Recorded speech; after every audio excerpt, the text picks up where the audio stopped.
Welcome back to Dark Souls 2. Let's finish up the Iron Keep.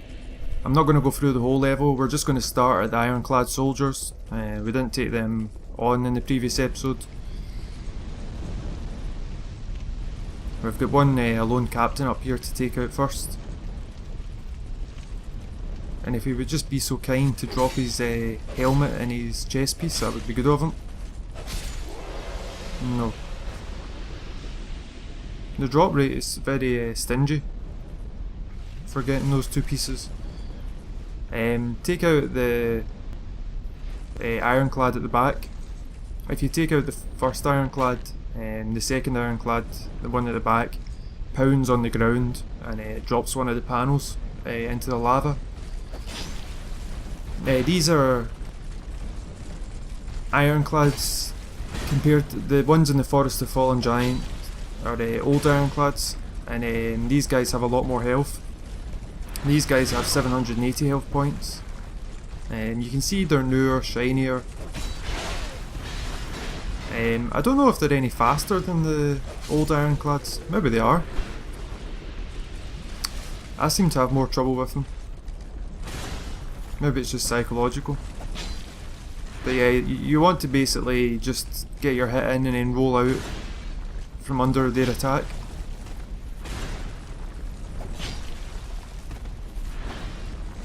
These guys drop, I think, 850 souls. I've got some, soul increase items on. So this is how you progress through the level. There's an interesting wee item on the left there on the wall, like a wee kind of mini statue. It'd be interesting to find out what that is. So we've got an alone knight here, and what he does is he wants to make his way around to you. Just take him out. You can either take him out using ranged attacks, or sometimes he'll even come down all the way down to the bottom of the stairs there.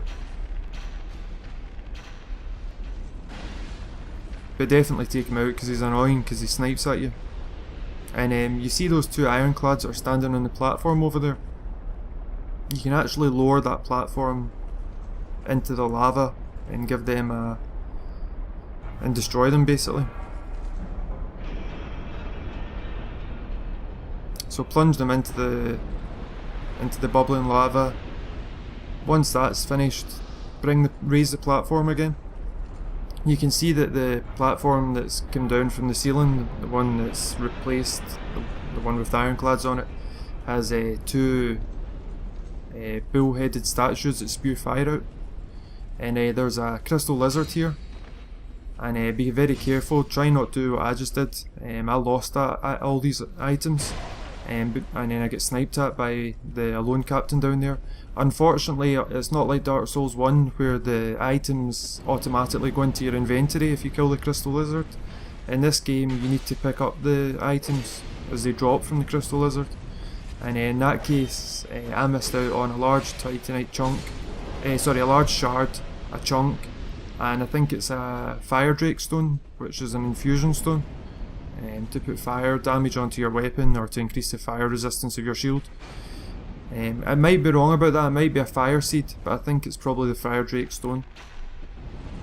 So I'm using, just now you can see I'm just using normal arrows and I'm not doing a lot of damage. So I tried some poison arrows against this captain, and they actually work very well. There you go, you can see, yeah, it takes them out very quickly. And we're not far away from picking up the bow that I'm going to be upgrading. You can also drop these platforms down, and it just drops the captains and the knights into the lava. It's a bit of a boring way to do it. When you come down here, be careful when you come down the stairs here. I was looking to see if he dropped the item down into the lava. But be careful, you can see that there's a pressure plate there, and if you step onto that pressure plate it causes a flow of lava to pour down from your left hand side, and it can make walking around this area quite annoying.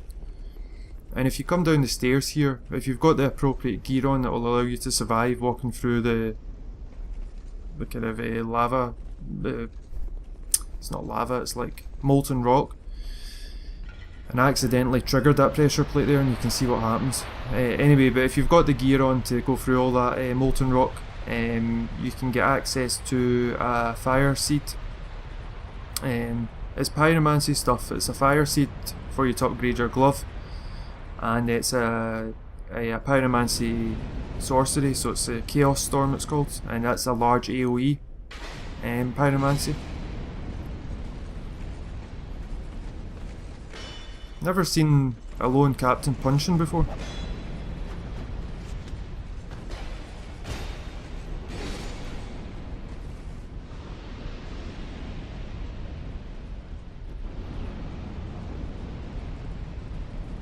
So pick up some iron great arrows here, and you can see that there's a ladder across there. Don't try and jump to that platform. What you do is, once there's a way to turn all the fire traps off in this area, and it's further on in the level. And what you do is you go and raise the platform, or you lower the platform, I should say, using the switch over there that we used to kill those ironclads that were on the platform. And you can kill him, by the way, by just keeping him in the fire. What I'll do is once it raises or lowers the platform with the two bullhead fire traps, you can get access to that ladder that takes you up to the level above. But we'll do that in the next episode. I'm not going to do it in this one. So there's a lone knight up here. Just make sure you take him out before you start to proceed down the stairs, because he'll give you a nasty surprise if you don't notice him and go down the stairs.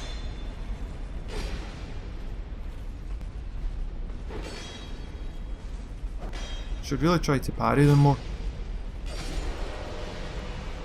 And this room in here is interesting, especially for what we're going to do in the next episode. I think this is a foundry, and I think if you look at that piece of I think they made a bell in here, and that will become clear in the next episode. They didn't make a bell, that's the wrong word to use. They cast a bell. Maybe I'm wrong about that, but I suspect maybe that's what happened in the room through there. And this looks like an area where you would with the kind of steel plates on either side of the wall. It looks like a kind of place where you would funnel molten metals down into the foundry itself. I might be wrong about that again. And I was having trouble with this ironclad, so I just took him up the stairs. And normally what happens is you pull the lever on this guillotine type thing, and normally what happens is this ironclad, you bait him into coming towards you, he stands under the improvised guillotine, and he basically kills him in a winner. But unfortunately it didn't happen this time for me. It's happened every other time I've been through here, but for some reason this time it didn't. And then for some reason I started having trouble with this guy.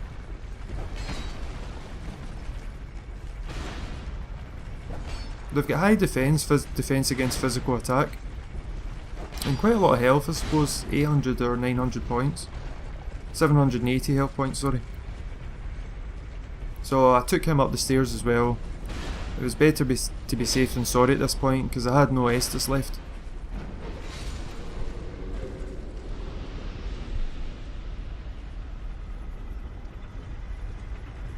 And when I was talking about the bell as well, it's interesting that we picked up that item in the episode I made about inaccuracies.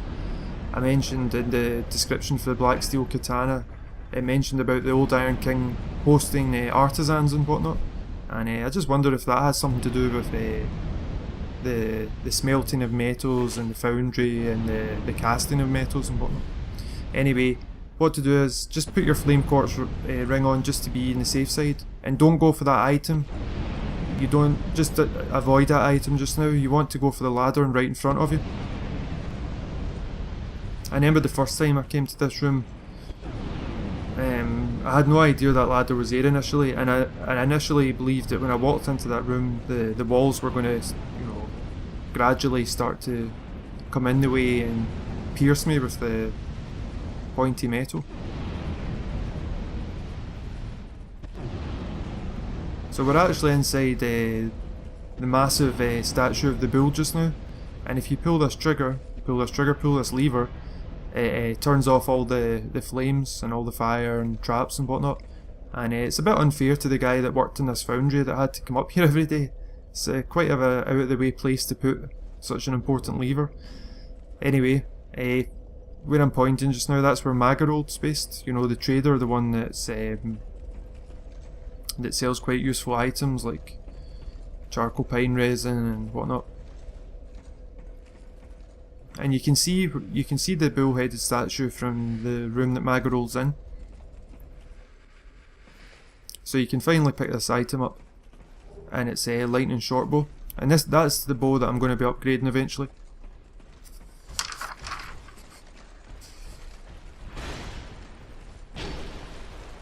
I really should concentrate on upgrading crossbows, because crossbows are scale with strength, and I'm putting most of my points into strength rather than dexterity. But I just prefer bows in this game. I just think that they're faster to use. They don't seem to take up as much stamina when you're drawing the string back.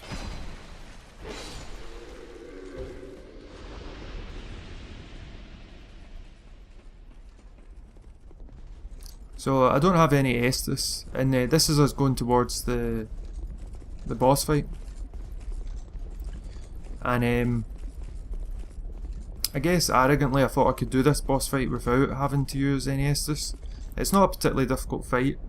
You might want to use a small orange burr to increase your fire defense. It's not really necessary. I would actually say that it's more important to use a green blossom, and probably in hindsight to keep your weight burden down to under 60%. And the reason is because when it's under 60%, your stamina regen is faster, and you also roll further as well.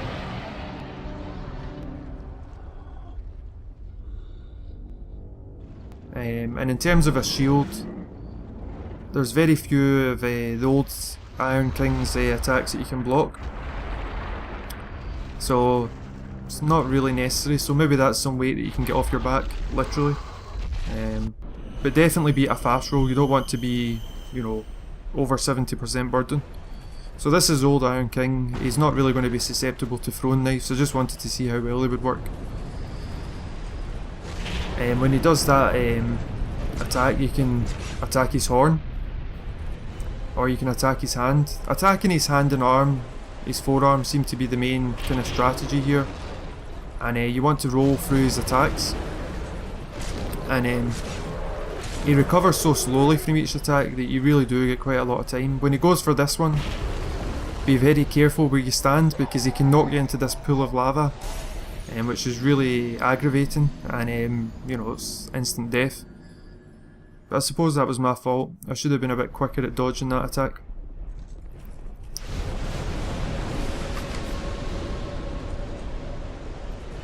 So you want to be unlocked as well. Off to a bad start, nearly the same death again. Yeah, you want to be unlocked for this fight mostly. And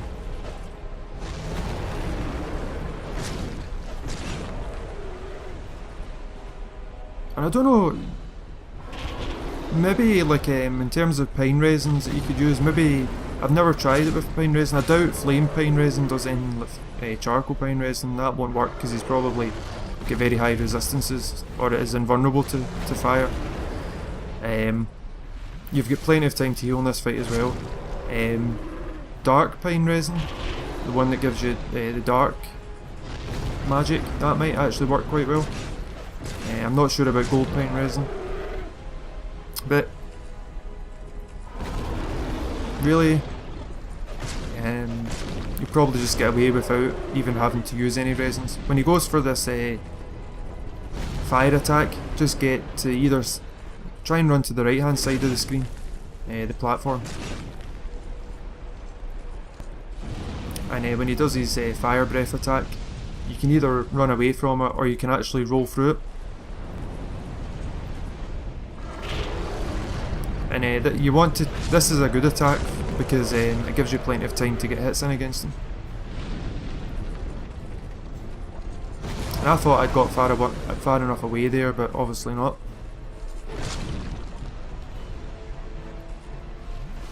So this is the old Iron King who gave life, or created, I believe, the Smelter Demon. And the Smelter Demon in return repaid him by apparently killing him the first time he seen him. And I wonder if the old Iron King is the one that Laddersmith Gilligan was telling us about in terms of Mytha. I wonder if this was the king that Mytha was had affections for and whose attention she was trying to court. I wonder if he had maybe affections for another woman. So, get a good amount of souls there for killing the old Iron King. And as you can see, it was a slightly different.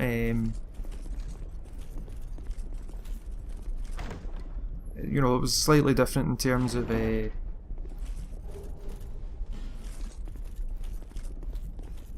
what am I trying to say here?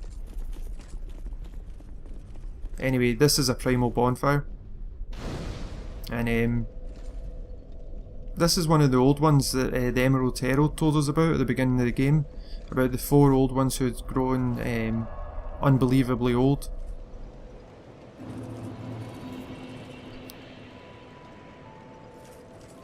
So we're going to go and talk to Kale in the mansion.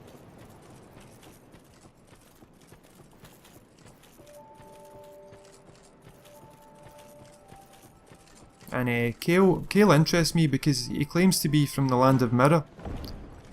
Anyway, let's talk to him first. Ah, yes. There is something I wanted to tell you. I was born in the land of Mirror. Mirror is also the home of an infamous killer, a knight in name alone. He was locked in the dungeon for multiple murders. But shortly before his execution, he managed to escape. And the other day, I saw a fellow with a striking likeness, and then... Wait. Well, I think he looked rather similar. No, it's true. I saw just such a man, I swear. I believe his name was Cray something. I believe. So obviously he's talking about Creighton, They shared the one that we I think. the one that we saved from the cell in Huntsman's Copse. We released him from his self-imposed prison cell, and you can see that now that there's 2 flames on the map, whereas before there was only 1. After we'd entered the mansion and we'd killed the last giant. Hey, what have you been up to? So obviously there's a direct connection between killing Well, that's certain bosses and this map in the mansion. You'll need to make me an offer. So I'm just going to use some of these souls to prepare for us going into the Gutter and the Grave of Saints later on in the game. Just you wait. But yeah, I want to talk about Kale quickly before this episode finishes. Kale, we know from Lucatiel that Mirror, you had to, The only things I sell are you know, show strength and finesse with a sword or weapon in order to climb the social ladder or to have, you know, to gain social status. And yet, Kale seems very meek and a weak personality. He doesn't seem like the type of person that you would expect, you know, would thrive in Mirror. Maybe that's one of the reasons why he's here. These statues are strange. I wonder what they're supposed to be of, you know, because statues are built to honour something usually, or to... So yeah, I just wonder what the idea was behind those statues. Anyway, I buy the silver cat ring for falling damage, and I'm also going to buy the ring of whispers because that'll be useful in the next area we're going to, the shaded woods.